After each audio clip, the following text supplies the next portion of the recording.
அறத்துப்பால் இல்லறவியல் அதிகாரம் 10. திருக்குறள் 91. இன்சொலலால் ஈரம் அலைப்படிறு இலவாம் செம்பொருள் கண்டார்வாய்ச் சொல். மெய்ப்பொருளைக் கண்டவர் வாயிடத்தே பொய்மையற்ற இனிமை வாய்ந்த சொற்களே உதிக்கும்.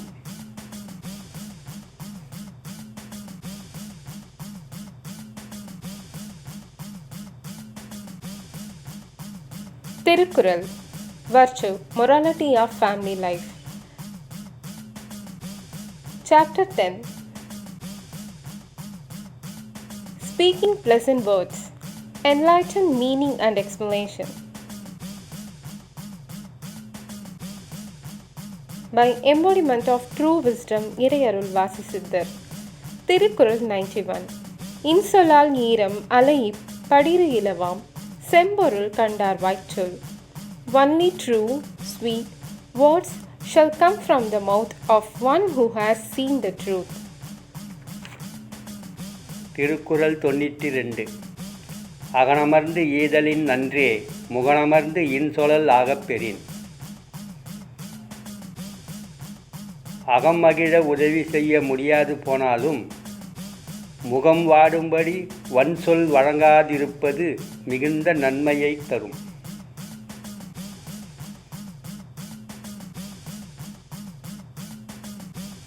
திருக்குறள் 92. அகனமர்ந்து ஈதலின் நன்றே முகனமர்ந்து இன்சொலன் ஆகப் பெறின். Even though one is not able to help with his heart, not speaking the words that hurt others shall benefit him. Thirukkural 93. முகத்தான் அமர்ந்து இனிது நோக்கி அகத்தானாம் இன்சொலினதே அறம்.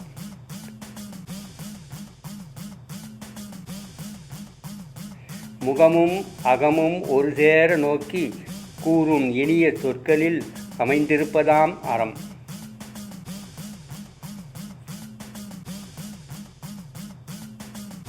திருக்குறள் 93. முகத்தான் அமர்ந்தினிது நோக்கி அகத்தானம் இன்சொல் இனிதே அறம். Morality is there in the pleasant words uttered with face and heart, united and unidirectional. Thirukkural 94. துன்புறும் துவாமை இல்லாகும் யார்மாட்டும் இன்புறும் இன்சொலவர்க்கு. இனிமையாக பேசி இன்புற வைப்பவனின் வாழ்க்கையில் வருகின்ற துன்பம் வறுமையின் அளவுக்கு இராது. Thirukkural 94. துன்புறுவும் துவாமை இல்லாக்கும் யார்மாட்டும் இன்புறுவும் இன்சொல்லவர்க்கு. The distress that comes to the one who always pleases others by his pleasant words cannot be too like that of poverty.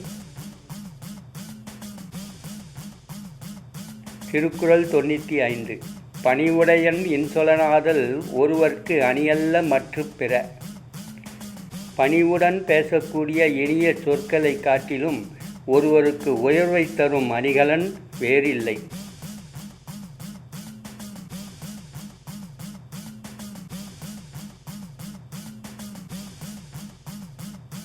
Thirukkural 95. பணிவுடையான் இன்சொலன் ஆதல் ஒருவர்க்கு அணியல்ல மற்ற பிற. Nothing else can bring promotion to one than the pleasant words uttered with humility.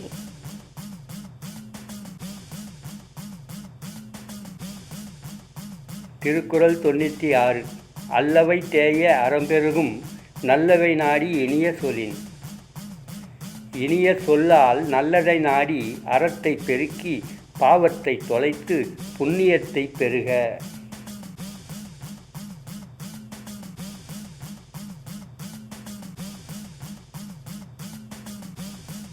Thirukkural 96. அல்லவை தேய அறம்பெருகும் நல்லவை நாடி இனிய சொலின். Increase the morality, eradicate sins and get blessings by the pleasant words that seek goodness.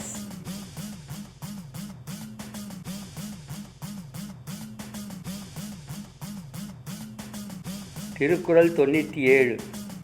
நயனீன்று நன்றி பயக்கும் பயனீன்று பண்பின் தலைப்பிரியாச் சொல். நன்மையை தரும் நல்ல பண்பிலிருந்து விலகாத சொற்கள் சொல்பவனுக்கும் சேர்த்து நன்மை பயக்கும்.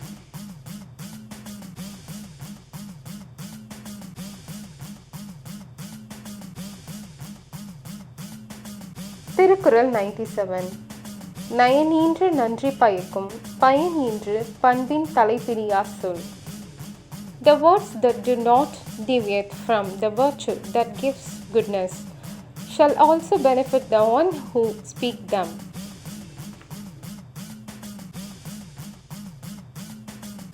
திருக்குறள் 98. சிறுமையுள் நீங்கிய இன்சொல் மறுமையும் இம்மையும் இன்பம் தரும். நயவஞ்சகமற்ற இனிய சொற்களானது இம்மையிலும் மறுமையிலும் துன்பமற்ற இன்பம் தருவதாகும்.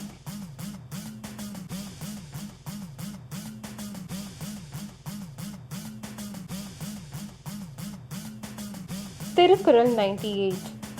சிறுமையுள் நீங்கிய இன்சொல் மறுமையும் இம்மையும் இன்பம் தரும். The pleasant words without deceit gives happiness without distress in this birth and in the coming birth.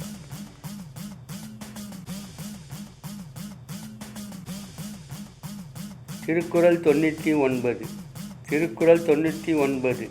இன்சொல் இனித்தீன்றல் காண்பான் எவன்கொலோ வன்சொல் வழங்குவது. நற்பயனை அளிக்கும் இனிய சொற்களை தவிர்த்து தீய பயனை அளிக்கும் வன்சொற்களை பயன்படுத்துவது ஏனோ.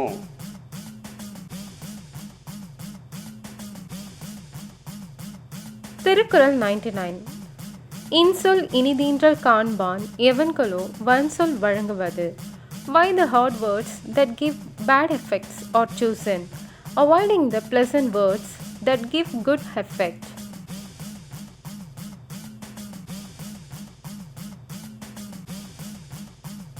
திருக்குறள் 100.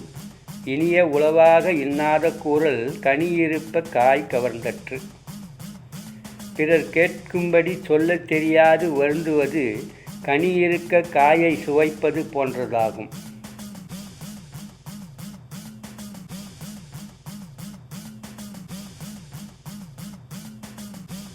திருக்குறள் 100. இனிய உளவாக இன்னாத கூறல் கனி இருப்ப காய் கவர்ந்தற்று. Not knowing how to speak the way others hear and then grieving, he is like tasting the unripe fruit when there is ripe fruit. நாதம் நமசிவாய. Nadam is Namachivayam. வாசியே Siva. Vasi is Siva. மனமே குரு. Mind is Guru. மனமே சிவம். Mind is Shivam.